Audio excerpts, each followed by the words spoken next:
Hello दोस्तों, नमस्कार। मैं रीना आपके अपने चैनल हिंदी ज्ञान में आपका स्वागत करती हूँ। तो हमने पिछली वीडियो में इतिहास लेखन से संबंधित प्रीवियस ईयर के कुछ क्वेश्चंस पढ़े थे, तो उसी सीरीज को हम आगे पढ़ेंगे। तो आओ पढ़ना शुरू करते हैं। अगर आप मेरे चैनल पे नए हैं तो कृपया मेरे चैनल को सपोर्ट कीजिए, लाइक कीजिए, कमेंट कीजिए और सब्सक्राइब कीजिए। तो पढ़ना शुरू करते हैं। तो पहला क्वेश्चन है हमारा, रामचंद्र शुक्ल ने हिंदी साहित्य के आधुनिक काल को किस नाम से अभिहित किया है या क्या नाम दिया है? तो रामचंद्र शुक्ल ने आदि काल को, हिंदी साहित्य के आधुनिक काल को गद्य काल कहा है। अगला क्वेश्चन है, मिस्र बंधु विनोद का चौथा भाग प्रकाशित कब हुआ था? तो 1934 में चौथा भाग प्रकाशित हुआ था। अगला क्वेश्चन है हमारा, हिंदी साहित्य का प्रथम इतिहास ग्रंथ इस्तवार द लालित्योत्तर एंदु हिंदुस्तानी के लेखक कौन है? तो कौन है? गारसादा ताशी हैं। यहाँ इसका आंसर इसमें दे नहीं रखा है, लेकिन इसके लेखक गारसादा ताशी हैं। हिंदी साहित्य का प्रथम इतिहास ग्रंथ इस्तवार द लालित्योत्तर एंदु हिंदुस्तानी है, ये क्वेश्चन इसमें पूछा है। हिंदी साहित्य का वैज्ञानिक इतिहास के लेखक कौन है? तो गणपति चंद्र गुप्त हैं वैज्ञानिक इतिहास के लेखक।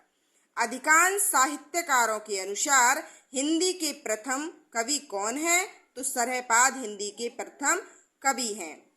हिंदी साहित्य के संदर्भ में गारसादा ताशी का उल्लेख किया जाता है, तो किस रूप में किया जाता है?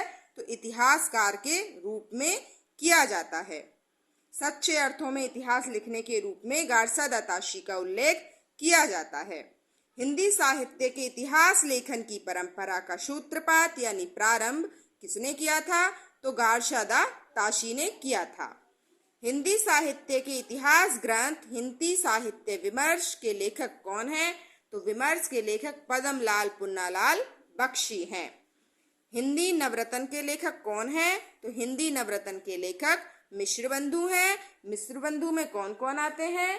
तो 3 लोग हैं, गणेश बिहारी, श्याम बिहारी और सुखदेव बिहारी मिश्र। ये तीनों भाई थे जिन्होंने अपना ग्रंथ लिखा था मिश्र बंधु विनोद। आचार्य रामचंद्र शुक्ल ने हिंदी साहित्य का इतिहास के आधुनिक गद्य काल गद्य साहित्य परंपरा का प्रवर्तन के अंतर्गत प्रथम उत्थान की कालावधि निर्धारित की है। तो कब से कब तक की है? 1925 से 1868 से 1950 से कितनी 1893 विक्रम संवत मानी जाती है, यानी 1925 से 1950 का कह सकते हैं और 1868 से 1893 विक्रम संवत कह सकते हैं। 1868 ईस्वी है, 1893 ईस्वी है और 1825 और 1850 विक्रम संवत तक है। अगला क्वेश्चन है, हिंदी साहित्य का इतिहास दर्शन। तो इतिहास दर्शन हमारा नलिन विलोचन शर्मा के द्वारा लिखा गया है। तो दर्शन किसके द्वारा करते हैं? हम नेत्रों के द्वारा करते हैं। तो नेत्रों के यानी लोचन के द्वारा करते हैं। तो नलिन विलोचन शर्मा ने लिखा था साहित्य का इतिहास दर्शन। रीति का समय था, रीतिकाल का समय था 1700 से 1900 था। किसके अनुसार था? तो आचार्य रामचंद्र शुक्ल ने 1700 से 1900 तक का रीतिकाल का समय माना है। आदिकाल को प्रारंभ काल कहा था। किसने कहा था? तो मिश्र बंधु ने कहा था। आदिकाल को बीजवपन काल किसने कहा था? तो महावीर प्रसाद द्विवेदी ने बीजवपन काल कहा था। अगला क्वेश्चन है, रीतिकाल को अलंकृत काल किसने दिया था? तो मिश्र बंधु ने अलंकृत काल कहा था रीतिकाल को। हिंदी में हिंदी साहित्य का इतिहास सबसे पहले लिखा है, तो किसने लिखा है? शिव सिंह सेंगर ने लिखा है, जो 1883 में लिखा गया था शिव सिंह सरोज नाम से। पुरानी हिंदी का नामकरण किसने किया है? तो चंद्रधर शर्मा गुलेरी जी ने पुरानी हिंदी का नामकरण किया है। तो चंद्रधर शर्मा जी की 3 कहानियां सबसे इम्पोर्टेंट हैं। बुद्धू का कांटा, सुखमय जीवन और सबसे महत्वपूर्ण कहानी है जो फ्लैशबैक शैली में लिखी गई है। कौन सी है वो है उसने कहा था, जो भारत द्वितीय विश्व युद्ध के समय लिखी गई थी।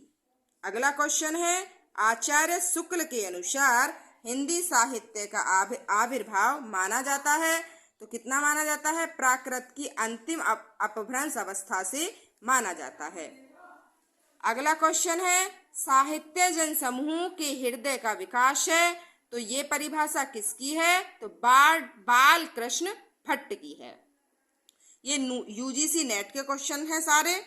हिंदी साहित्य का अतीत के लेखक कौन है? तो विश्वनाथ प्रसाद मिश्र हैं। हिंदी साहित्य की भूमिका, साहित्य इतिहास ग्रंथ लिखा गया था तो भूमिका किसके द्वारा लिखी गई थी? तो आचार्य हजारी प्रसाद द्विवेदी के द्वारा लिखी गई थी। वह लेखक जिसने इतिहास ग्रंथ में सर्वप्रथम हिंदी साहित्य का काल विभाजन किया है वो कौन है? तो जॉर्ज ग्रियर्सन है। तो इनके ग्रंथ का क्या नाम है? इनके इतिहास ग्रंथ का क्या नाम है? The modern vernacular literature of northern Hindustan, जो 1888 में इन्होंने लिखा था। अगला क्वेश्चन है, वह रचना जिसे मूलतः हिंदी शब्द सागर की भूमिका के रूप में लिखा गया था किंतु बाद में उसे स्वतंत्र ग्रंथ भी बना दिया गया था, किसका है ये? तो रामचंद्र शुक्ल का है, हिंदी साहित्य का इतिहास, जो हिंदी शब्द सागर की भूमिका में इन्होंने लिखा था।